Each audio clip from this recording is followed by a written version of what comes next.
Assalamualaikum warahmatullahi wabarakatuh.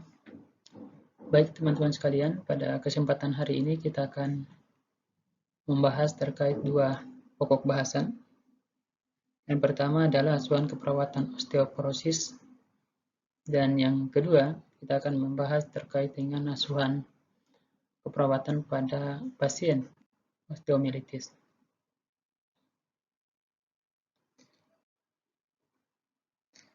Yang pertama, saya akan membahas terkait dengan asuhan keperawatan pada pasien osteoporosis. Kasus osteoporosis sebenarnya sering kita jumpai pada pasien-pasien lansia dibandingkan dengan anak-anak ya. Karena pada usia lansia ini, pada usia lanjut, kerja metabolisme tulang itu mengalami penurunan. Ada 4 sel yang bekerja dalam pembentukan tulang. Yang pertama, sel osteosit. Lalu yang kedua, osteoblast dan sel lapisan. Jadi ada 4. Nah, kerja sel itu akan membentuk, sel-sel tersebut akan membentuk tulang. Makanya sebentar akan ada pembahasan tentang remodeling daripada tulang itu.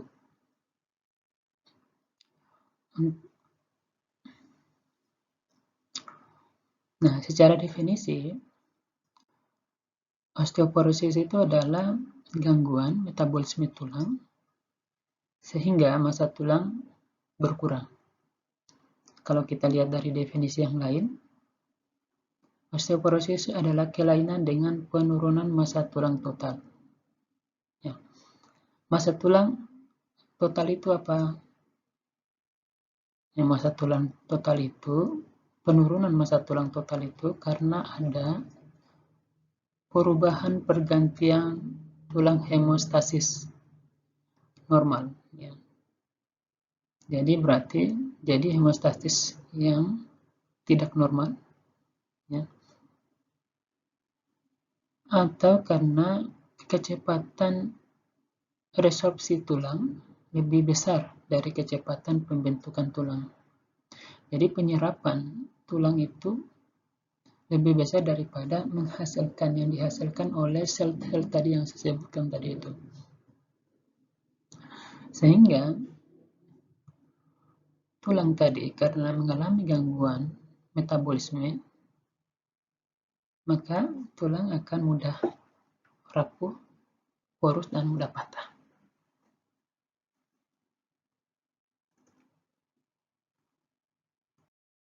Nah itu, di slide saya, kalian bisa melihat gambar yang mana sih tulang yang sehat dan tulang yang dikatakan osteoporosis. Nah, kalau kita lihat dari gambar ini adalah yang bagian kanan ya. Ini gambaran daripada tulang vertebra, ya, tulang belakang. Nah, yang normalnya adalah tulang yang normal adalah seperti ini, padat ya. Tulangnya itu padat. Sementara pada pasien-pasien osteoporosis, tulangnya itu menipis ya. Jadi lebih banyak ya, lubangnya lebih besar ya. Itu menjadi vertebra. Kalau di daerah femur atau daerah panggul, pelvis ya. Nah, sama saja ya. Kalau yang normal itu tulangnya kelihatan akan padat ya, padat. Sementara yang osteoporosis itu tidak padat ya. Lebih longgar. Lebih banyak bolongnya ya.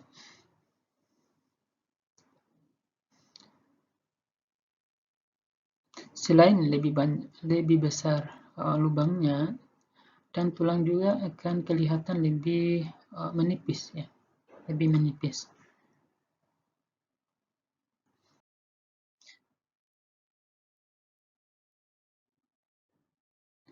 Nah,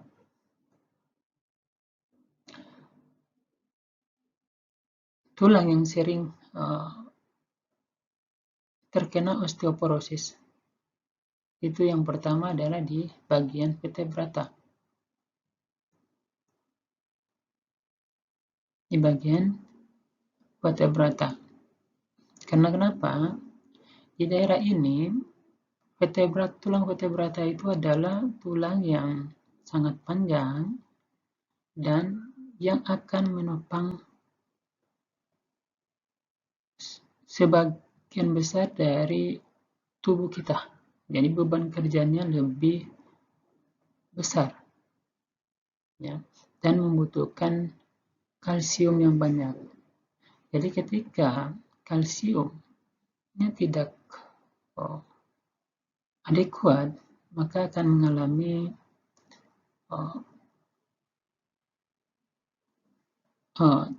kecepatan terjadinya osteoporosis. Kemudian di daerah pelvis itu tulang pelvis itu tulang-tulang yang tipis ya. Sama juga dengan tulang tengkorak, itu tipis.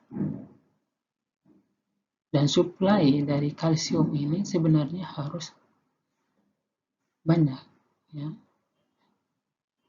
Dan kandungan karena tulangnya agak tipis ya, kandungan daripada kalsium juga kan sedikit ya.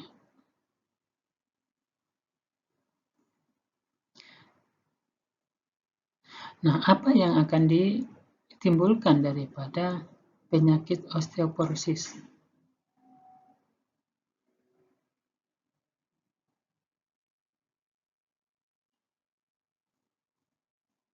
Yang pertama adalah fraktur kompres vertebra thoracalis dan lumbalis. Lalu fraktur daerah kolum femoralis dan daerah trochanter ya, trochanter.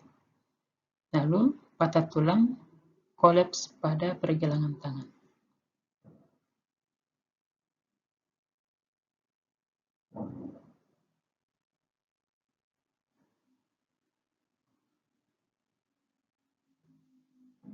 Nah, daerah-daerah ini, tulang-tulang ini adalah tulang-tulang yang rawan terjadinya osteoporosis. Ya.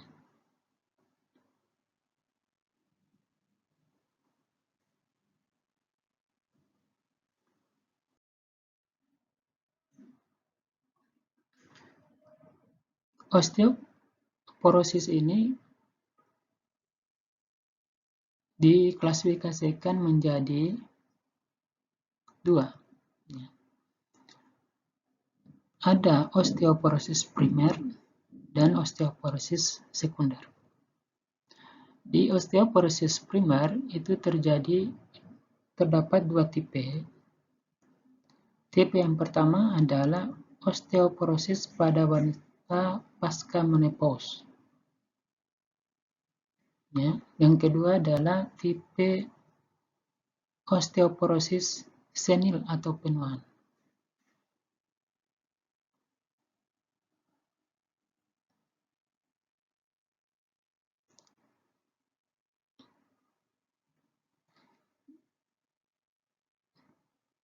Untuk osteoporosis sekunder, itu biasanya karena disebabkan penyakit. Selain itu, karena efek samping obat, konsumsi alkohol yang berlebihan, dan kebiasaan merokok. Selain yang saya sebutkan tadi, ada juga efek karena minum kopi yang berlebihan. Dari penelitian yang saya baca, minum kopi 4 sampai 6 gelas dalam sehari sangat berisiko terjadi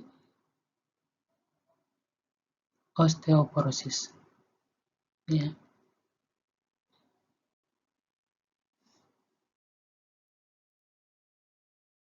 Nah, di osteoporosis tipe 1 ini terjadi 15 sampai 20 tahun setelah menopause. Kalau kita perkirakan sekitar 51 sampai 70 tahun. Ya. Perempuan mengalami menopause di usia 40-an lebih. Ya, 40-an lebih. Kalau misalnya wanita terjadi menopause di bawah 40 tahun, maka dikatakan menopause dini namanya. Ya.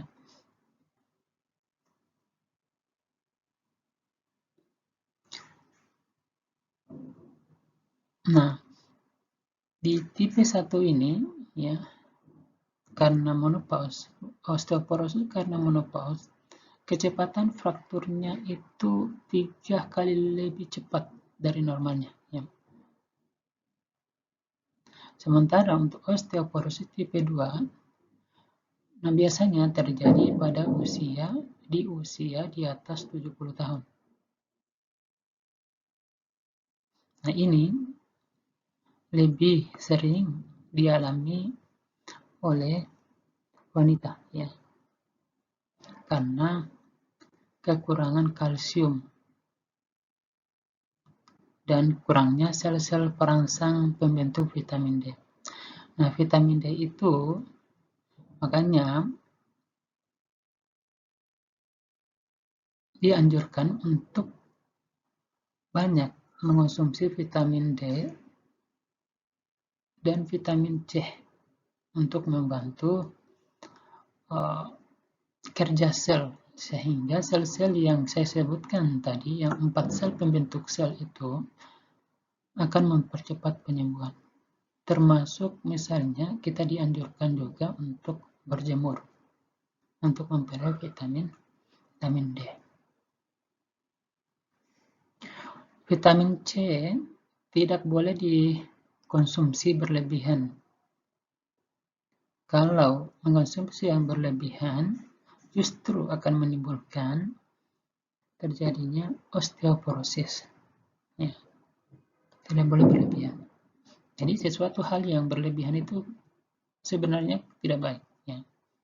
Bukan membuat kita sehat, justru kita membuat jadi sakit.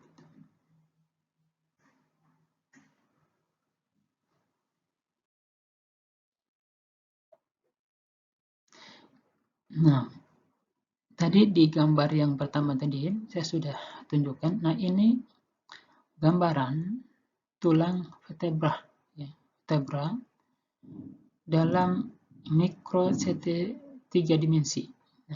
Nah, seperti ini. Nah, yang normalnya lebih padat, tulangnya lebih padat di tulang vertebra ya. Kalau untuk wanita osteoporosis itu lebih tipis dan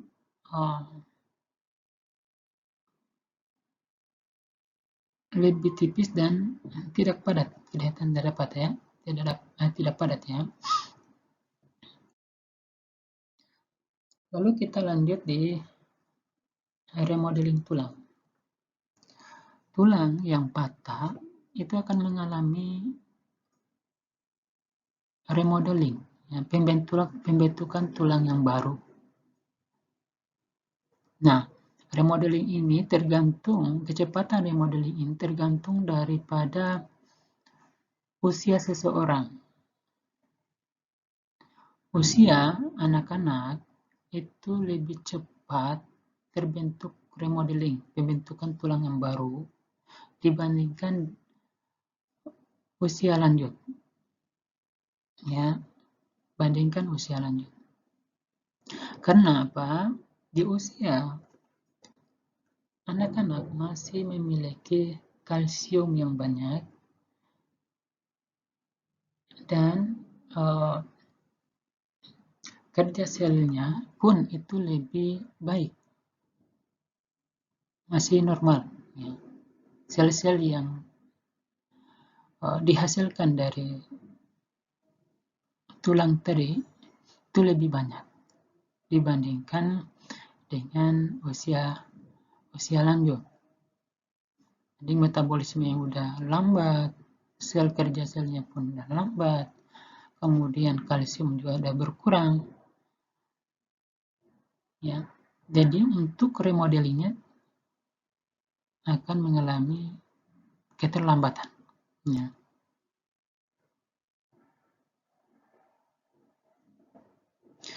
Walaupun sebenarnya secara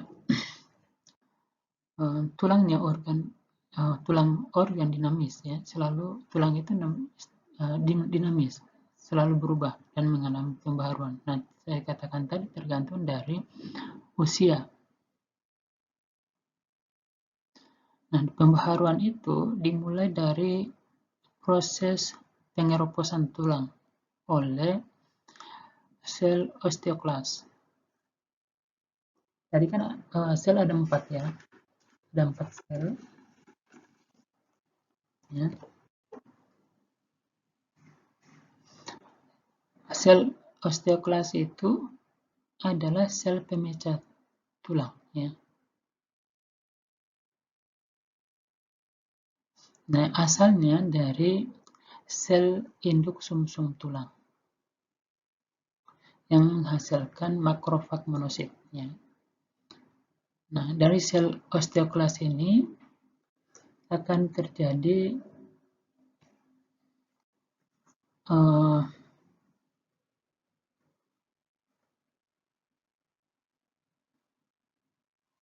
absorpsi dan membentuk osteoblast. Ya. Nah, setelah sel pengeroposan tulang oleh sel osteoklas, diikuti proses pembentukan tulang oleh sel osteoblast. Ya, pembentukan tulang oleh sel osteoblast. Ya. Jadi sel osteoblast kemudian diabsorpsi lalu dibentuk oleh sel osteoblast, pembentukan tulang. Ya. Di tempat pengeroposan tadi. Ya. Setelah itu dilanjutkan dengan peneralisasi sehingga diganti oleh tulang yang baru yang kuat. Ya. Tulang baru yang kuat. Ya.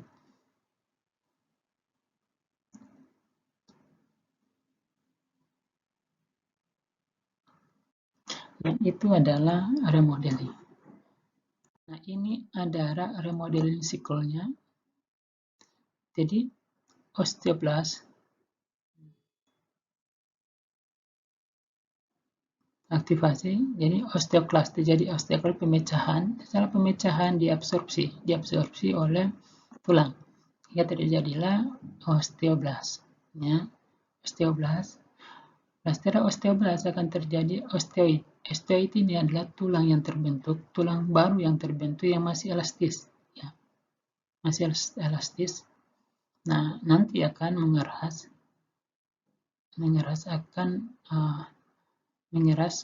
di adanya mineralisasi. Ya, adanya mineralisasi. Nah, mineralisasi ini dibentuk oleh sel lapisan.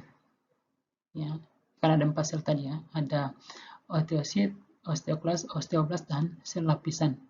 Nah, di mineralisasi ini adalah pembentukan tulang yang dibentuk oleh sel lapisan yang memperkokoh, melapisi luarnya dan bagian luarnya sehingga lebih kuat, ya, lebih kuat. Meskipun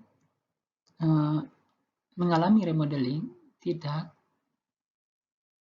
sekuat dengan tulang yang aslinya yang sebelum mengalami patah atau mengalami osteoporosis.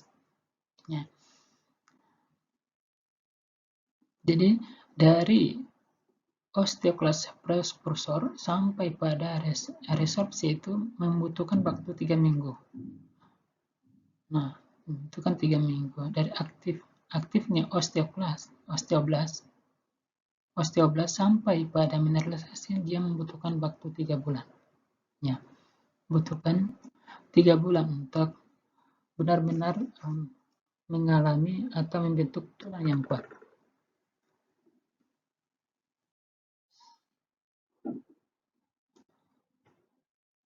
Lalu kita lanjut faktor risiko osteoporosis. Nah, faktor risikonya ada 2, yang tidak dapat diubah dan yang dapat diubah. Yang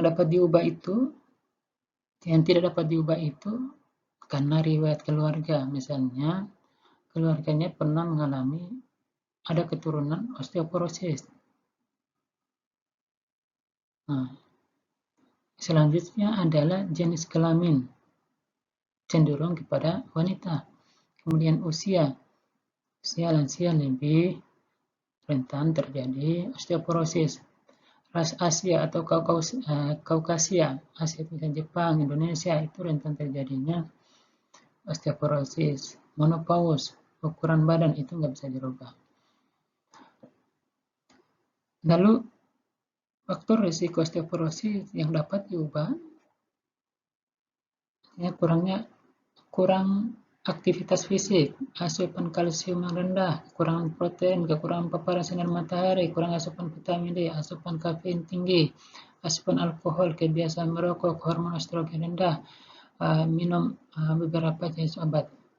Oh ya, saya lupa tadi saya akan jelaskan juga bahwa osteoporosis tipe 1 itu diakibatkan karena hormon estrogennya.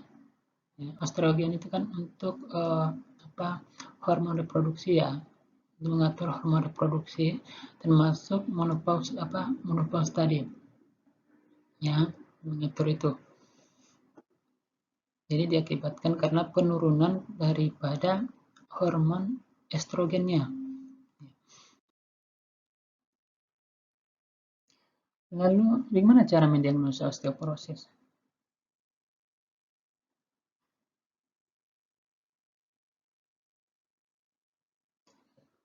Yang pertama, pemeriksaan klinis. Kemudian pemeriksaan penunjang. Pemeriksaan klinis dari riwayat, dari pengkajian fisik, anamnesa, dan lain sebagainya. Pemeriksaan penunjangnya laboratorium, radiologi, dan densitometri. Ya. Densitometri ini adalah pemeriksaan yang sangat baik untuk mendeteksi adanya osteoporosis dini. Ya. Jadi kalau misalnya ada risiko osteoporosis, yang kita lakukan adalah dengan densitometri, dengan melakukan pemeriksaan densitometri. Jadi yang pemeriksaan ini bisa melihat osteoporosis dini, ya. Kemungkinan osteoporosis dini sudah terdeteksi dari awal gitu.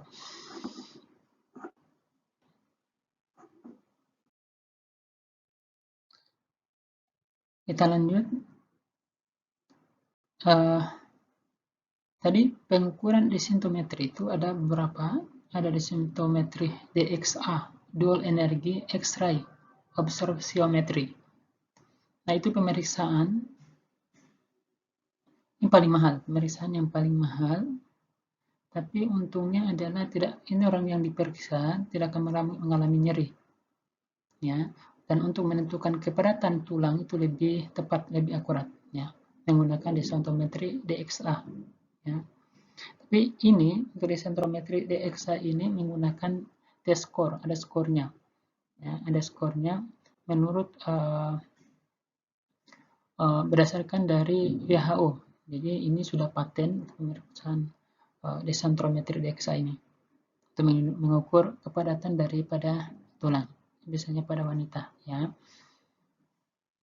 Di skor, ya, ada namanya adalah bone mineral density, ya, density. Nah, itu bisa kalian pelajari, mungkin bisa di searching gimana sih untuk pengukuran densitometri DXA. Ya, di sini kita tidak bahas itu. Ya, ada pengklasifikasian daripada densitometri DXA, ada skornya. Misalnya minus 3,5 itu osteoporosis,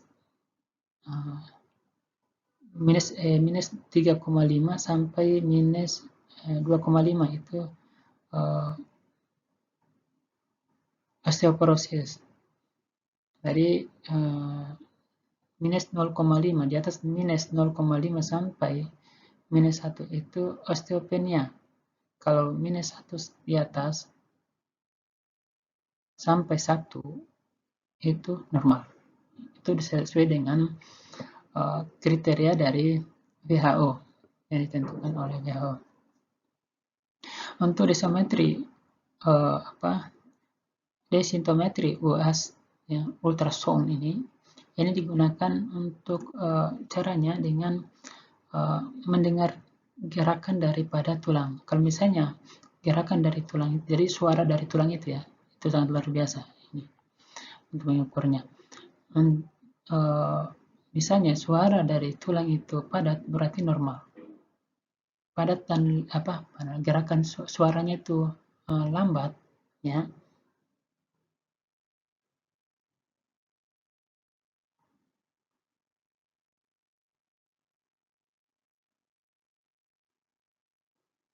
ya, gerakan tulang atau suara gerakannya itu lambat, berarti tulang tersebut adalah normal. Kalau cepat berarti normal, ya.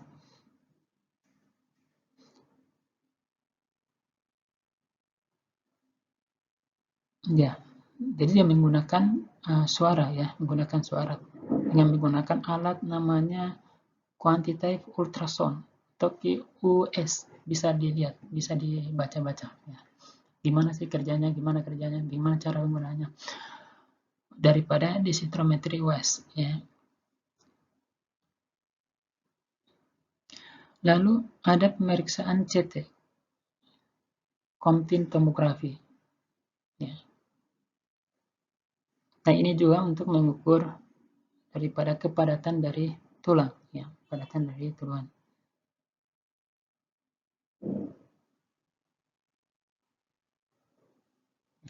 Nah, itu untuk pengukuran cara untuk mendiagnosa osteoporosis. Lalu, kapan kita curigai adanya osteoporosis? Ketika pasien misalnya kita lihat postur tubuhnya membengkok, ya, lalu ada nyeri tulang, dia mengeluhkan ada nyeri tulang, ya, atau tubuh makin pendek, ya, kelihatan tubuhnya makin pendek. Itu biasanya dialami oleh pasien pada usia lanjut, ya, di usia 70 tahun di atas, ya. Selain itu, gampang patah, ya. Karena benturan sedikit pun itu akan mengalami patah. Misalnya pada tulang belakang, patah pergelangan tangan, panggung. Karena benturan sedikit. Itu kita bisa curigai seseorang itu, pasien tersebut mengalami osteoporosis. Lalu bagaimana cara untuk mencegah osteoporosis? Ada upaya promotif. Promotif kita melakukan penyuluhan di masyarakat untuk bagaimana mencegah osteoporosis dari sejak dini, ya. Lalu ada upaya pencegahan primer, pencegahan sekunder, dan tersier. Pencegahan primer seperti apa? Upayakan untuk tetap sehat, ya, dijaga supaya tidak terjadi osteoporosis. Nah, kita mulai sejak anak-anak, ya, di primer. Kalau sekunder seperti apa? Kalau misalnya dia sudah osteoporosis, kita lakukan pengobatan supaya jangan sampai ada patah tulang. Kalau pencegahan tersier, Bila sudah patah, kita hindari, kita upayakan supaya tidak terjadi cacat. Ya. Itu yang tersier.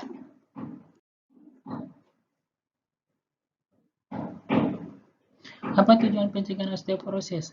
Yang pertama adalah memaksimalkan massa tulang pada semua usia dan jenis kelamin, pencegahan timbulnya jatuh dan cedera, dan mempertahankan respon proteksi diri dan keseimbangan.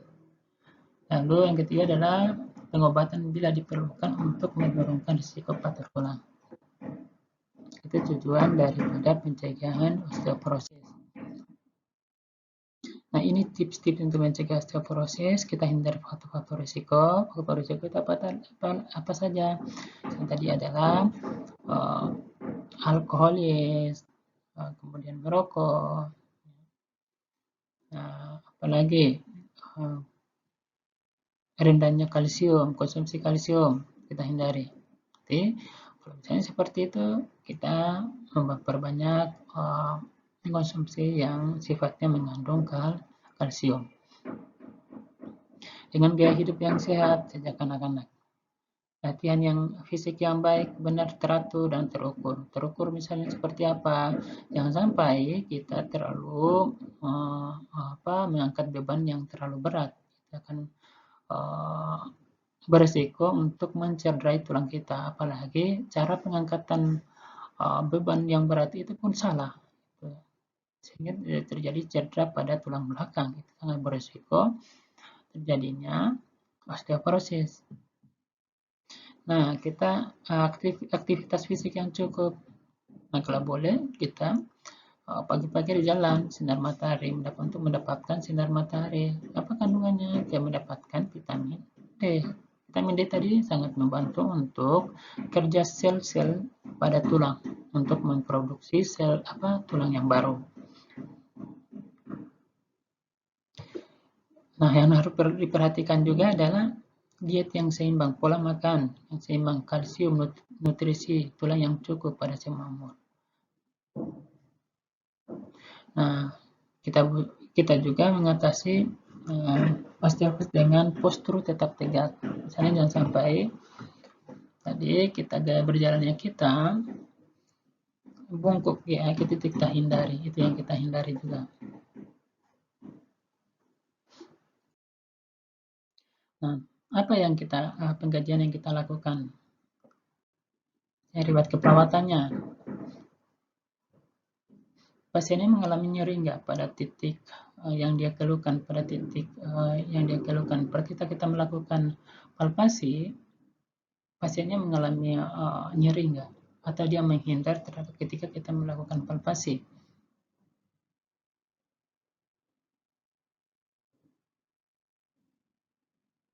Sakit tulang punggung, bagian bawah, leher, dan pinggang. Kita tanya tuh, kita lakukan pengkajian situ. Ada penurunan berat badan nggak pasiennya? Usianya berapa? Kita harus tanya juga usianya berapa. Biasanya kalau osteoporosis 45 tahun di atas, ya kita berarti kita curigai osteoporosis, tapi nggak semua. Kita harus karena dia usia 45 tahun kita harus curigai, tidak dengan data yang pelengkap lainnya. Ada nggak data-data yang mendukung bahwa pasien ini adalah osteoporosis? Terusnya jenis kelaminnya wanita, jenis kelaminnya apa? Laki-laki atau perempuan kah? Wanita, kita curigai. Ya, pola latihannya dan aktivitasnya hariannya seperti apa? Kita harus melakukan pengkajian. Kita tanya pasiennya, nah, bagaimana aktivitasnya di rumah, bagaimana pekerjaannya seperti apa sih? Terus latihannya gimana? Sampai dia latihan yang berat, latihan yang berat, ya. Kemudian keadaan nutrisinya. Apakah pasien kurang vitamin D, vitamin C, atau kurang kalsium juga? Apalagi misalnya ibu-ibu yang baru saja melahirkan itu, kalau melahirkan itu dianjurkan untuk mengkonsumsi yang kalsium, Kenapa? Takutnya jangan sampai setelah melahirkan dia kekurangan kalsium karena banyak diserap oleh calon bayinya. Ya, kalau hamil itu dianjurkan untuk minum susu yang kalsium tinggi, ya, supaya setelah melahirkan nggak sakit-sakit tulang, ya. Kemudian pasiennya merokok nggak, mengonsumsi alkohol atau kafein, ya. Kita harus yang perlu kita gaji juga adalah adanya penyakit endokrin, misalnya penyakit diabetes mellitus, hipertiroid, hiperparatiroid, sindrom Cushing, akromegal, dan hipogonadisme, ya. Hipogonadisme, ya. Itu yang harus kita tanya, ya. Kita gali secara mendalam, ya. Di pemeriksaan fisik kita lakukan penekanan pada tulang punggung yang dia rasa nyeri, ya. Ada pasien dia merasa menghindar nggak, dia menghindar dari tekanan tadi nggak ketika kita melakukan tekanan atau palpasi.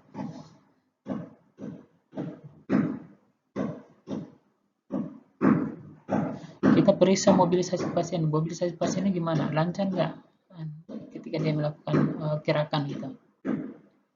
Kita amati posisi pasien, nampak membungkuk nggak? Misalnya kita melakukan pengkajian suruh jalan pasiennya. Pasiennya dia jalannya lurus, badannya lurus nggak? Atau ada bengkok gitu. Nah, kita curigai kalau misalnya dia bengkok, ya. Posisi tubuhnya seperti apa gitu, bengkok atau enggak gitu. Miring kiri, miring kanan, atau bongkok ke depan gitu. Ya.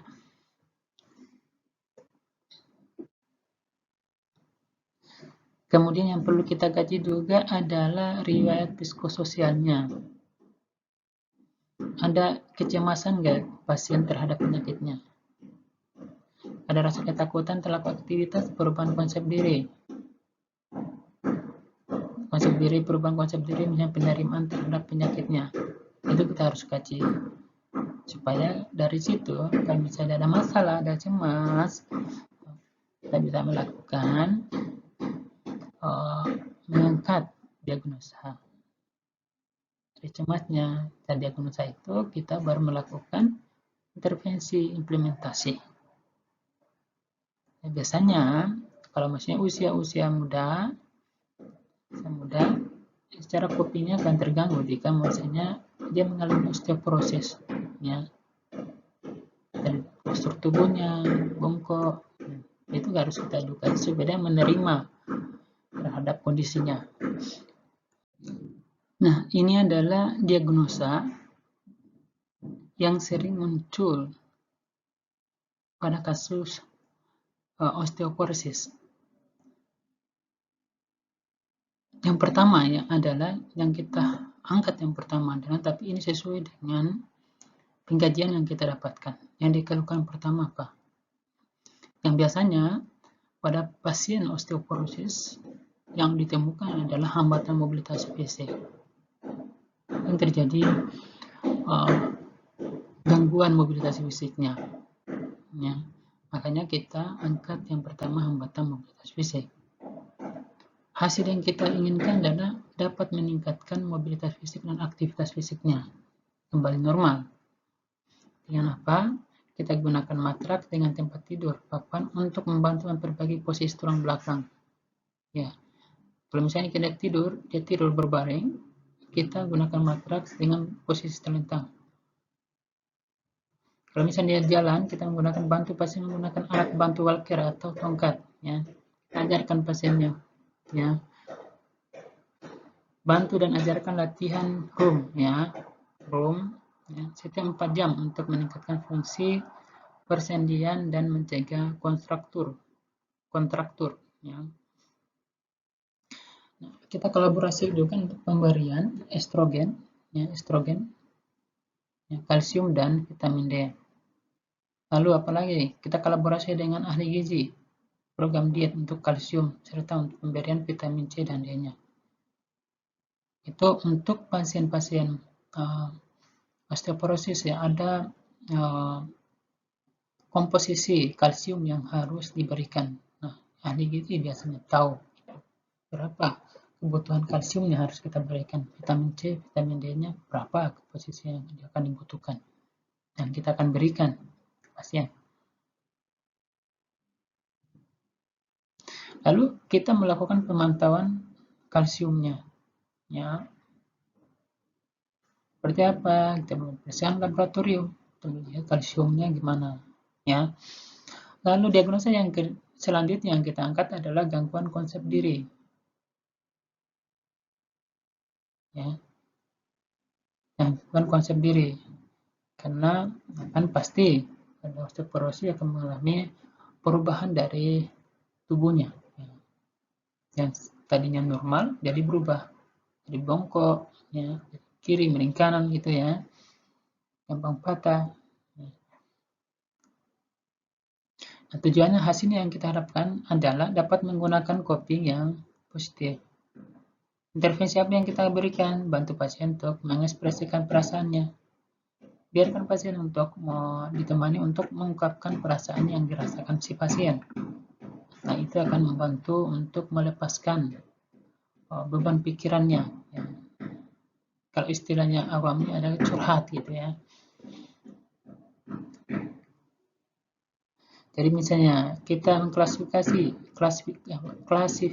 jika terjadi kesalahan, klarifikasi jika terjadi kesalahpahaman tentang proses penyakit dan pengobatan. Membantu untuk meningkatkan komunikasi dengan keluarga dan temannya. Ya. Disuruh untuk misalnya dia sendiri di rumah sakit, suruh untuk telepon keluarganya, telepon saudaranya, telepon teman-temannya. Ya, seperti itu. Lalu diagnosa selanjutnya yang kita perlu angkat adalah nyeri. Nyeri apa? Nyeri yang berhubungan dengan frakturnya. Yang kita harapkan adalah rasa nyerinya akan reda.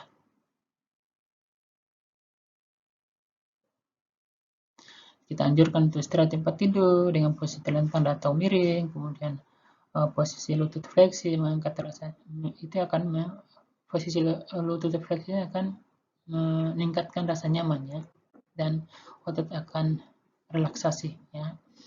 Kompres hangat intermiten dan pijat punggung dapat memperbaiki relaksasi otot ya. Ajarkan teknik relaksasi dengan napas dalam kalau nyeri ya. Monitoring nyeri, kajian PQRS-nya, ada nyeri yang lain nggak selain dari nyeri yang dirasakan pada titik yang dia keluhkan. PQRS tadi kemarin saya sudah jelaskan, P itu apa, Q itu apa, R-nya apa, S-nya dan T-nya itu apa. Teman-teman jangan lupa ya. Nanti kalau praktik nanti ditanyain lagi itu, jangan sampai lupa ya. Kemudian kita kolaborasi pemberian analgetik. Lalu diagnosa yang perlu kita angkat juga adalah risiko cedera atau fraktur. Nah, untuk pasien osteoporosis ini gampang untuk patah tulang. Jadi kita hindari itu supaya tidak terjadi fraktur. Ya. Apa yang kita lakukan? Ajarkan untuk melakukan aktivitas fisik untuk memperkuat otot. Ya. Dianjurkan untuk melakukan aktivitas. Ya. Selain untuk memperkuat otot, mencegah atrofi, ya, sehingga supaya tidak terjadi pengecilan otot, atrofi pengecilan otot ya.